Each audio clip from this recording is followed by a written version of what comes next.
What's going on, boys and girls? This is BBD with BBD TV, the biggest Tennessee Volunteers fan on YouTube. And you're watching the two Irish brothers. Shout out to the Notre Dame Fighting Irish. Go Vols! Tyree. Here's Tyree with the lane. Tyree! Whoa! Can he get there? Tyree at the 30, 20, 10, touchdown, Notre Dame! Woo! 98! Big ones! How's it going, everyone? I am ND Sean 45. I'm Irish Benjamin 57. And together we make up this little ordeal known as the Two Irish Brothers Show. Now, of course, you guys know what to do. Hit that subscribe tab in the bottom right-hand corner. Like or dislike the video. And, of course, make sure that you check out down below everywhere where we're found on social media. And, of course, since it's now 2023, the countdown is on for Notre Dame Navy in Ireland. So check out the Irv Smith travel package that he's putting together for that game, and a nice gift for anyone or anyone who's just interested in going. So with that said, Ben, like I just said, our first video of 2023. Isn't that surreal? Yeah, crazy, isn't it? Yeah, the time just seems to fly by. I don't know if it's just something that happens as you get older. I don't know, but here we are in 2023 already. So this is the first video of 2023, but unfortunately the last for Notre Dame, the Notre Dame football season for this year. Yes. But yep, all good things come to an end. Yes, it does. It does. But what a way to end it, though. Yes. What a Gator Bowl. Yes, what a bowl game. What a bowl game. You know, it went the way that I think both of us thought it would. We knew this was going to be a dogfight with South Carolina, but you know, and I guess we could wait till later to do this. But I'm just going to bring it up while it's on my mind. This easily could have been a 2-score win for us. Yeah, it could have. Yeah, I don't disagree. Because I just 2 pick sixes, and I'm not trying to crap on Buckner from the start here, but I'm just saying 2 pick sixes, you take those away, this is actually a pretty convincing win for us. But you know what? At this point, who cares? Am I really going to complain over winning? I don't think so. What a great way to end the season, especially after the way it started, and to finish with a win in a bowl game. Like I said in the pregame video that we did for the Gator Bowl. The Gator Bowl is not a trophy that I'm ashamed to have in the Notre Dame trophy case. This is a very prestigious bowl game that's been around since the mid-40s. So I'm glad to have it. I'm glad to win this game. Yep. Yeah. I mean, and the bottom line is Notre Dame's officially South Carolina state champions. So there you go. We beat Clemson and we beat South Carolina. So there you go. I don't know who it was that posted that on Twitter, but that was funny when I first saw it. I posted that on Twitter. Oh, you did too? Okay. Okay. I didn't see that. I thought that was from somebody else and we just what you call it? Retweeted it? Yeah, retweeted. I can't believe I can't think of that word. But yes, Notre Dame, the South Carolina champions. But in all seriousness, like you said, you know, this is a trophy that you should be proud to have in your case. And we even had guys on the team tweeting out saying, you know, this is the reason I came to Notre Dame, and I'm glad that I chose this school and all that. And we can't take anything away from South Carolina. No. The record doesn't show, I think, how good South Carolina really was. This is a team that boat raced Tennessee, that beat up on Clemson, you know, and gave Georgia fits. So, I mean, and the fact that we could have beaten them at one point by 2 scores is pretty good. It's pretty incredible. So, you know, you can't take anything away from the Gamecocks, and, you know, hats off to them. So yeah, absolutely. I certainly am not trashing the Gamecocks with that, you know, could have been a 2-score win, but I'm just saying, you look at how things went down, it could have been. Yeah. And to do that, and what I'm saying is to do that over a team like South Carolina that is better than what people think, than what people give them credit for. Yep. I mean, that's saying something. And to do it without 2 key guys in Isaiah Foskey and Michael Mayer, who obviously declared for the NFL draft, and you're not going to have them, you know, risk their professional careers for a game that's outside of the NY6. Yeah. I know it sounds like I'm going from praising the Gator Bowl to trashing it, but I'm not. I'm just saying you got to look at the bigger picture for a player's professional future. And is it worth it for the Gator Bowl? Not when you have a chance to go to the NFL. Yeah. That's what I'm saying. Yeah. But other news too, I found out that Brandon Joseph also declared for the NFL draft as well, so he's going to be gone. But look, we're kind of stalling here, I guess. Let's talk about the game itself. So right away in the first half, things kind of get a little out of control for us. Mm-hmm. I mean, the first drive of the game, South Carolina marches right down the field. I think it was in 10 plays. And of course, a lot of people in our fan base, the worry warts and the negative ones, they're all saying, "Oh, this game's over. This is going to be a blowout. We're done." It's 4 quarters of football. Yep. Everybody has to remember that. Just because you don't go down quick in what turns out to be a dogfight, like you just said there, chill out. It's one drive. One drive doesn't win or lose the game. Yep. It's you got 4 and you got 3 3/4 of a game left. Don't panic. It always amazes me when I see that. Yeah. Yeah. But yeah, we answered. This was a game that, you can say what you want, but this is a game that Brian Kelly loses. Sorry, not sorry. This is a game that when our backs are against the wall, the coach and the team folds, and this team grinded out the win and did what it had to do to get the win. And, like we were saying with Buckner, with the 2 pick sixes, you also got to remember on the flip side of that, Buckner threw for more yards than Rattler, and he threw for more touchdowns than Rattler. Yeah, he did play well minus all those interceptions. So he really did, and he got it done with his legs too. So this is a nice game for him. It just seems to get overshadowed by those mistakes that could have cost us big time. Thankfully, it didn't. Yeah, and it's just my thing is, I'm sorry. Go ahead. The cool thing is some of our guys that we know that they've had that potential in them kind of stepped up in this game. I mean, Lindsey stepped up in this game. Oh, I think he was our leading receiver. So, yeah, I mean, it's nice to see. It's nice to see when you got to make a play that it's being actually handled and done. Was play calling iffy? Once again, yes, it was. We weren't the only ones that was seeing that. I seen quite a few notable Notre Dame alums and Notre Dame blogs saying what's going on. But we found a way to win. And at the end of the day, in a postseason bowl game and or the playoffs, whatever, that's all that matters. You find a way to win the game and come out of there with a win. It doesn't have to be the prettiest performance in the world, but of course, people are still going to focus on that. And it's true. It's true. When it's a player that is still going to be on the team, you have to keep that in mind. I get that, but you have to be reasonable about it as well in your criticism.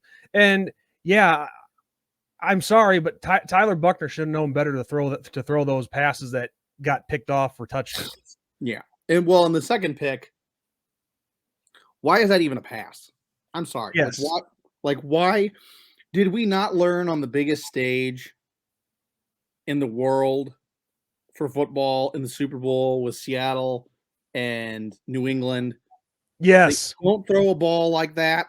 I mean, yeah, exactly. How do you not remember that? I haven't seen that play call. I just don't understand it. And anybody that's, I guess, a Seattle / Notre Dame fan was probably having some PTSD moments when that throw was made, because that was absolutely ridiculous. I mean, I saw that and I'm like, what are we doing? Like, why is this even?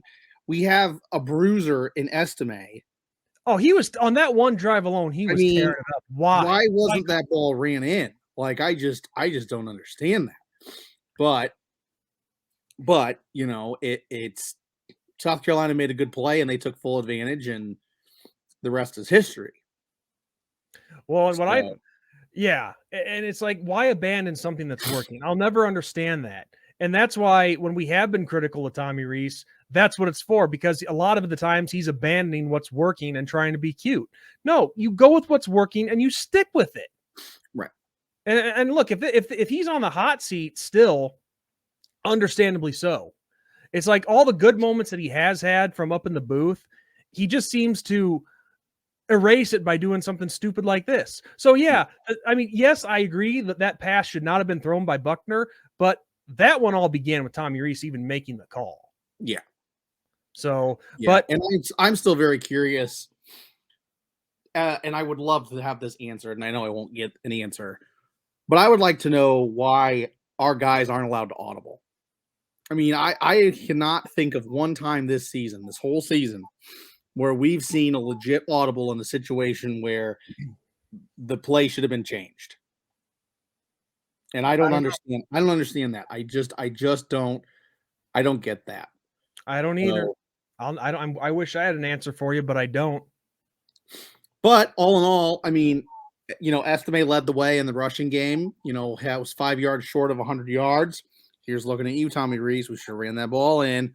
But I like that. They had a good game. Logan Diggs had a good game. I mean, Buckner did some good things with his legs. What was it? 2 rushing touchdowns for him, I think it was. So yeah, he had 61 yards on 12 carries. So I mean, that's nothing to scoff at either. But I'm glad you brought up Logan Diggs, because here's the thing. Not only did Diggs get it done on the ground, he got it done in the air. Because on the ground, he had 89 yards on 13 carries for 1 touchdown. He had 81 yards in the air on 2 receptions for a touchdown. So you want to talk about having a great all-around performance? That's Logan Diggs. Yeah. And I'm not saying that Tyler Buckner didn't deserve the MVP of the Gator Bowl, but you had to look at Logan Diggs too. He's right. I honestly think Logan Diggs should have got it. That's me. I think Logan Diggs should have been the MVP, but he very well could have gotten it too. He did deserve it. And something else I want to point out on the field, and I was hearing this on Twitter and whatnot talked about throughout the game, but Jaden Thomas, the strides that he's been making. I mean, he had 67 yards and 5 receptions, didn't find the end zone, but the fact that this is a guy that's making strides and he's had a great month, a great last month of the season.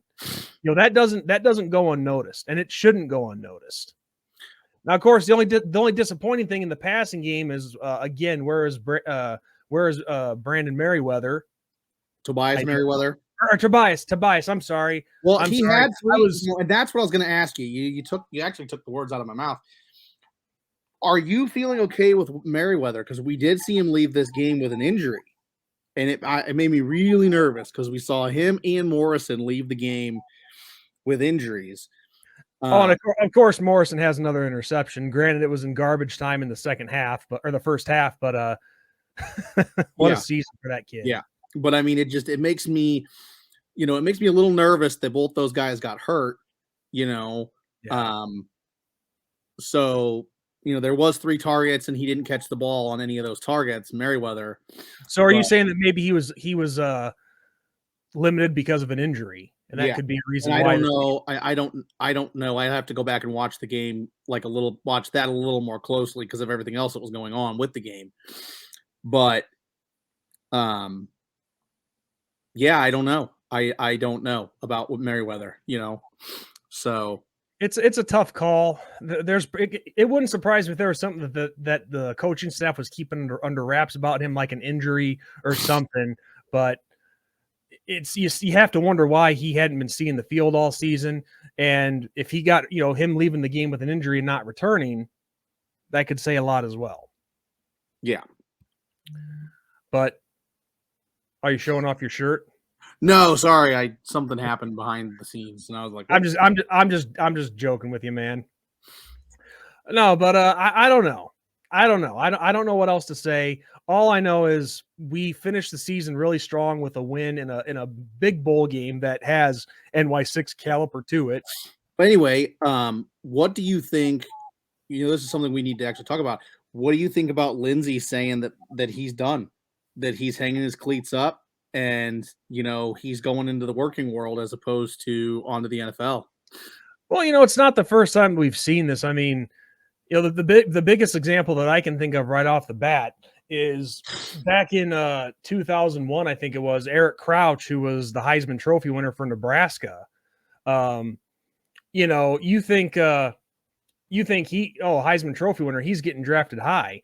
No, I think he went undrafted. I could be mistaken about that, but he went to the Rams when they were still in St. Louis, but he wasn't picked up as a quarterback. They were going to make him a wide receiver, and I could be wrong about this, but I don't think he even saw a snap in the preseason. I think he retired before that even happened, and he went into the working world. So it's really not as uncommon as you think, even for bigger name guys. If they know that football is not going to work out for them, then you might as well start working, make a living for yourself and get going.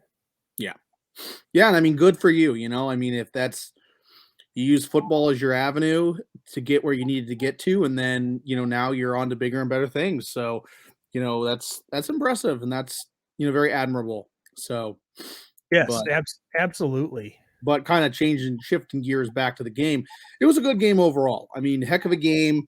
We found the way to win, and as like a lot of people have already said, the way that Freeman's tenure started was a polar opposite of the way that this bowl game went, and that's a good thing. It's a good building block. It's a good move on into this upcoming season, because this upcoming season is going to be another dandy. We have an Ireland game, and then we have Ohio State not too far after. So no easiness when it comes to Notre Dame. Well, I can tell you that Ireland game, I'm definitely going to be there for it. I've been saving up for a while now, and just got to renew the passport and get the airfare and all that. But that's going to be a lot of fun. But yes, coming into the spring. And I don't want to speculate right now with all the Sam Hartman stuff, because he's not officially with us yet. But I think the spring you're going to see a lot of interesting things going on there. Yeah, I think we'll now, because now we come in with guys that have some experience under their belt. Yeah, and it's something to build off of. Yep. Oh yeah. So we'll see. We will see what happens, and we'll be right there with it. Just to let you guys know, we're not going to stop making videos. This is not going to be. Yes, this is the last time you hear from us until, preseason or spring ball or whatever that. Nope, you're going to be seeing us for the long haul. So, that's something that we take pride in, and I can't believe that this is the end of our third season doing this. Number 3. Absolutely incredible. We have 561 of you that are subscribed to our channel, which is incredible. And from the bottom of my heart, I want to thank all of you for sticking around and watching two schmucks like us, talk Notre Dame football. So, yeah. Yeah, thank you guys so much. And we're definitely looking to 2023, and it's going to be a lot of fun. We're not going to stop doing this anytime soon. Nope. So all right, Ben, hats off to another season, and didn't go the way we wanted it to, but you know what? It finished strong, and that's the next best thing. These guys didn't quit when things were getting bad. I mean, this could have easily been a 5 or 6 win season, but these guys kept at it, and I'm so proud of this team, despite all the times I was pissed at them. But I think Marcus Freeman had a very successful first season as a rookie head coach, and he's got something to build off of for sure. Yes. So, all right. With that said, Happy New Year, everyone. Happy New Year. Be on the lookout for new videos, because we're going to keep this baby fresh. I'm telling you that much right now. We have some good stuff in store for you, and just wait till the spring. So, So with that, everyone, I'm Indy Sean 45. I'm Irish Benjamin 57. And as we always say, good night, God bless, and go Irish. Go Irish.